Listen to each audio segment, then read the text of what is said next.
Hey, welcome to Live All Things Business with Al Thomas here. We thank you for joining us today. First of all, if you have not subscribed, please subscribe. If you can, go to the website and click subscribe, and the message center pops up.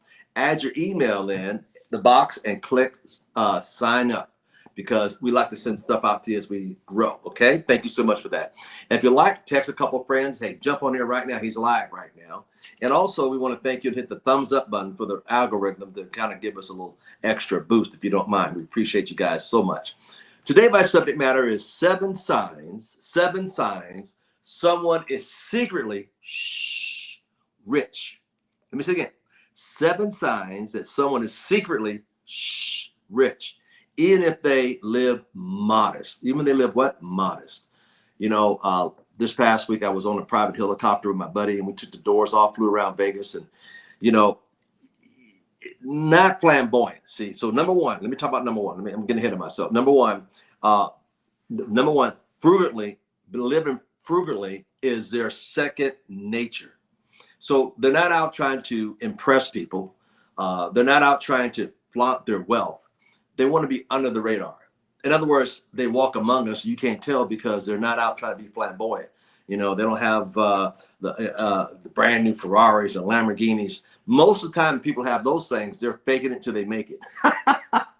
Not saying all the time, but most of the time, because real wealthy people want to be seen. They want to be seen. A lot of stuff they have is not in their name. It's like I've got a buddy. If I want to go out in the yacht, I can call him up, go on his boat. And, here again, you can intertwine with each other. They drive used cars, usually a year or two old, because when you buy a car right off the lot, the car price drops 20 and 30,000, depending upon what type of car it is. Okay. They buy their clothes at a discount. They don't pay the big label on it. I remember I love to always go down to sales when they have sales on quality things. When they load up, they look for bargains. When they shop, they don't pay top dollar. They look for bargains because they stretch their money. Remember, number one step is making it. The second step is what? Keeping it. There you go. They buy things that other people are losing. For example, when I buy a transaction of real estate, I try to get a deal where I make my money when I buy it, not when I sell it. So let's say I'm going to use round numbers. Let's say $100,000 house. I try to pick it up for 40, 50, 60. Why? Because I make my money when I buy it, not getting it at 100 and hoping it's going to go up higher. So you make your money as you buy it. So we look for discounts. Like right now, with the world's going today, there's going to be more and more people unfortunately losing their jobs. They're going to be losing cars and everything else, homes, and they're going to be looking for people to have the cash to go in there and buy it. So they're frugal. Frugal is their second nature. They don't flaunt to their wealth. They're real low key with it. They don't, let's just say that. Number two, they're not fixated on material possessions. And I just talked about, they're not, not into possession a whole lot, but they have access. The key is access to, which is very important. They don't have to have everything in their name because they know that's a target for a lawsuit. First thing a lawyer does, you get in an accident or something, and they want to find out what your net worth is. They find out, they go down to the county recorder's office, pull your name up on the records, and there's everything in your name. Oh, this guy, what they have deep pockets, so they're worth going after. But they pull up the county recorder's office, can't find any of your properties or investments. The lawyer's like, it's not worth my time because he or she doesn't own a lot. Well, smart people, wink, wink, put everything in LLCs or trust. That way you can't find it and it doesn't show up. So they're not fixated on material possessions. And the possession they do have, trust me, it's in a trust or LLC, or it's something, it's a family office or some sort. So you really can't find it. And that's how they stay invisible. See, money doesn't make noise. Money is invisible. Wealth loves speed, but it's invisible. Money loves ideas, but it's invisible. Okay, so remember that it's invisible. So this is something that a lot of people don't understand. Number three, they prioritize experiences over things. What do you mean by that? Well, they prioritize events, family events, things 5, 10, 20 years ago. I can look at let's look at the Kennedys. They have the compound. Did you realize they got decades after decades of family at that compound? So that's more valuable, the experience they have as a family, than material things. So they prioritize their experiences over things. So you can have a nice car that get hit tomorrow and gone tomorrow. But what about the experience of the vacations you took? You know, last year I went to Paris. I went to Africa. I went to UK. So I traveled. Those are experiences that you can never get or buy with money. So the experiences are so important. There's a lady on there, Miss Crummer. I know she just got back from being in Europe. She's got some life experiences. Today we got on Mr. Payon in Japan. He travels too. Experiences. Mr. Rick Cave, we got in Hawaii. Experiences. Mr. Cush in Canada. Experiences. Captain Wiz in Sacramento. These people travel. They have, you know, she's always talking about her grandkids. Why? Those are things you can never take away from that person. Those experiences that will be in them all the rest of their life. Not possessions, but the experience they have that you cannot put a price tag on. In other words, let's call it this. It's priceless, priceless, priceless. When I went to Africa, the experience I had was priceless. I took a lot of pictures, priceless. So as you travel and have an experience with people that you love, it's invaluable and it's priceless, and it's not a possession, but it is a possession of wealth in the realm of something that you'll always have. Okay, so that's very important to understand. Number three, I'm sorry, that was it. Number three, prioritize experiences over things. Number four, they value their time. Oh my God. Time is something we all have, which is 24 hours in one day. I don't care who you are. We all have the same amount of time, 24 hours in one day. But the key is, what are you doing with your 24 hours? What are you doing with it? What are you doing with it? You know, I say no 80% of the time because it's not going in the direction I need to go with my life and my goals, my desires, my wills. I say no a lot because it gets me off track. You got to stay on track. I think it was Richard Branson. They offered him $1 million to do a talk. And, you know, Sir Richard Branson, has his own island and, you know, from England. And anyway, he says, I can't do it. It's not going in the direction I need to go. It's taking me off the track where I want to go. So they offered $3 million. He said, I still turned it down because it wasn't something that was taking me closer to my goals. And so many times people in life, they go left, right. They're like, you know, squirrel. They just squirrel. You know, they have no direction. He says, I never take anything that's not going the direction I want to go. I turned it down. So understand, you value their time. Time is something we can never get back. I have a personal saying. I wish I could buy some people's time that just squander it, playing whatever, doing this, whatever. They just squander it. I take a walk and I see this one kid all the time. He walk around with this. He almost walked into a tree the other day. It's just, anyway. So they value their time. They don't squander it. Every second, every minute is valuable. You know, as you look at any kind of president of any country or corporation, their time, every 15 minutes, they got an appointment going on. Why? Every 15 minutes. Every 15 minutes. Why? Because their time is super valuable. And they try to get as much as they can in that day or that hour. But most of us squander a lot of it. So time is their most valuable asset. Number 5, they invest in themselves. That's right. I just recently got a book ordered, and I do about 3 books a month. They invest, take time, quality time to be alone, quality time to think, quality time to pray, quality time to seek the Lord, quality time to understand what's my next move, quality time.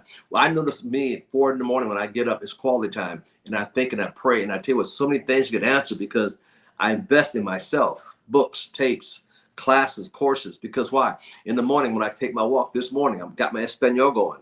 Why? Because I'm investing in myself to learn Spanish. In the evenings, I study Korean. So I'm investing in myself to learn something that I don't know. The average person don't invest in new books, CDs. I don't like to read. So here again, they invest in things that are not improving themselves to be a better person. So we invest in ourselves. We invest in ourselves. Very important to do. Invest in yourself. That was number 5. Number 6, they're generous with their giving. Poor people don't have anything to give. And it's not saying anything bad or wrong. You can always give your time. You know, you can give back. That could be generosity. So my thing is on Saturdays, I like going to the church, and I spend 2 hours from 7 to 9 o'clock packing food and giving it to people who are in need. On the 1st and the 15th of the month, the lines are not as long because everybody got a little bit of money. But I'm there to help, to serve people, to help people who are less fortunate than myself. And not only that, but it keeps me in check, and thank God because I have what I have. And I get up every morning with the attitude of gratitude every morning. I have a friend of mine, Mr. Virgil Clunder. You probably heard him. He's on the channel. And every 2 hours, his phone goes off. He gives 5 things or 3 things that he's grateful for, no matter where he's at. So be grateful, be grateful, be grateful, and be generous by helping others. I don't say give back because nobody took it from you. Just be gracious to give. Can we say that? Give, not giving back, but giving. So I don't believe in giving back. I believe in giving. Okay, so give and help people who are less fortunate yourself, whether it may be time, energy, money, or just give back. But give, not give back. Give. So be very generous with your time. That's what's important. That is a clue right there. Big time. Number 7, they're content. What do you mean content? They live modestly because they're content. What do you mean by content? They're not trying to impress the Joneses. The other day I was looking at an apartment building and I noticed one of the stalls had a brand new Cadillac in it. Wow, where is this person's priority? A brand new Cadillac, live in an apartment building?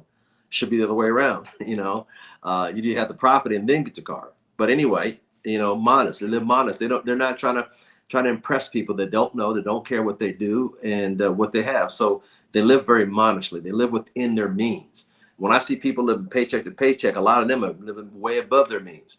Successful, wealthy people, one of the clues is they live very modestly and they're not trying to flex. They're trying to just fit in and get along, and hopefully people don't notice them and they leave them alone. They have a sense of fulfillment. Fulfillment, satisfaction with what they have and what they have done and what they accomplished. They're satisfied within. See, peace comes from within. So many people, they have to buy things outward because they don't have peace from within. I can remember several people come across my mind. They got to continue buying the Louis Vuittons, buying the Gucci's, because why? They're not content on the inside. They're trying to buy things and make them feel good. As soon as the goodness wears off, they go right back to buying more stuff because the stuff, they have to have the stuff because they're not fulfilled from the inside. So a sense of fulfillment and satisfaction from within. That's what's really important. Okay. They don't chase after the latest trend. They don't buy the latest trend. They buy quality. Listen to this, over quantity. Let's say again. They buy quality over quantity. What do you mean by quality? Quality things never go out of style. Let me say it. Quality things never cease and go out of style. I bought some shirts, quality shirts from Italy that I bought 10, 15, 20 years ago that is relevant to today. The styles change a little bit or fashion change, but the quality, you can tell by the quality. You can look at the quality. And see, that's another thing. They can look at quality and tell you if that's quality or is that a fake. We see that a lot. They don't need to keep up with the Joneses. They could care less what the Joneses doing. They want to live a happy, quiet, harmonious lifestyle, living under the radar, very modestly, but you can tell who they are. Let's put it this way. I can spot them. And hopefully you'll be able to identify them as well. They're not very boisterous. They're not very loud. Money is quiet. Money is quiet. If I did this, money is quiet. Quiet. It doesn't make noise. My dad used to walk around with a pocket full of change. I said, Dad, we're going to get hit on the head or robbed, and all you got is $4 and quarters in your pocket. Because wealth and money does not make noise. It's quiet. It's very quiet. So true wealth isn't about possession or status. Oh my God. So many people get caught up in look at me, look at me, look at me. I see it on the internet, Facebook. Look at me, look at me, look at me. Who are you? What have you done? Somebody should notice you. Look at me. Look at my eyebrows. Look at this. Look at what I'm eating. Look. They're so caught up in their possession. And look at me leaning against a Ferrari. It ain't even their Ferrari. Look at me over here. It's not even theirs. And we get so hung up on status. Wealthy people don't care. They don't care. See, here again, it goes back. They know that they know that they know within here who they are. They don't care if you know. They don't have to let you know. They don't care that you know. They already know. That's what's important. And that's why they walk with such a dignity. They walk with such reverence that when they walk in a room, you're like, who is that person? I need to know that person because the way they carry themselves, they are a person of substance. They're not faking it till they make it. I had a watch on. I was at a golf course about a year and a half ago, and I had my my paddock on, and paddock Philippe, and you know, very conservative, very black face, but you know, very very conservative. Most people don't know what it is. And I was waiting for the car to come up for the valet, and this older gentleman walked out. He looked at my watch. He looked at me. He goes, he winked. He said, "You're part of the club," and he put his watch out like that. I said, "Oh, see, he noticed. He noticed." Because not everybody notices those things. They're not loud. They're not say, "Hey, I got it all. I'm not bling blinging." See, it's quiet. It's subtle. But people of the substance know what that is, so they know who you are. Okay, so and so we don't care less about the trends. We don't care less about what's going on. We don't try to keep up the Joneses. And the ones that try to keep up the Joneses, they never get ahead because they always try to keep up the Joneses. They have no investments going on. They spend their money on the outward appearance, but nothing on the inward of growth. You grow from within, and then you can display on the outward if you choose to. All right, so that was number 7. True wealth isn't about possession or status. They don't chase after the trends, and they don't need to keep up the Joneses. And despite living modestly, and sense of fulfillment and satisfaction comes from within themselves. And last but not least, on number 7, it's all about living a life that aligns with their values and bring you genuine happiness, not false happiness, genuine happiness. Very important. Once again, living a life that aligns with your values and bringing you genuine happiness. Folks, I hope this blessed you today. I'm going to go through them one more time. Number 1, frugal is their second nature. Number 2, they're not fixated on material possessions. Number 3, they prioritize their experiences over things, place they've been, things they've done. Number 4, they value their time highly. Number 5, they invest in themselves. Number 6, they have generosity. And number 7, they are content with who they are. Wow. Ladies and gentlemen, I hope this blessed you today, because I just want to say thank you for joining us. If you haven't hit the subscribe button, please do. And please leave a comment below. We thank you for your time. We thank you for joining us today. We'll see you soon. God bless.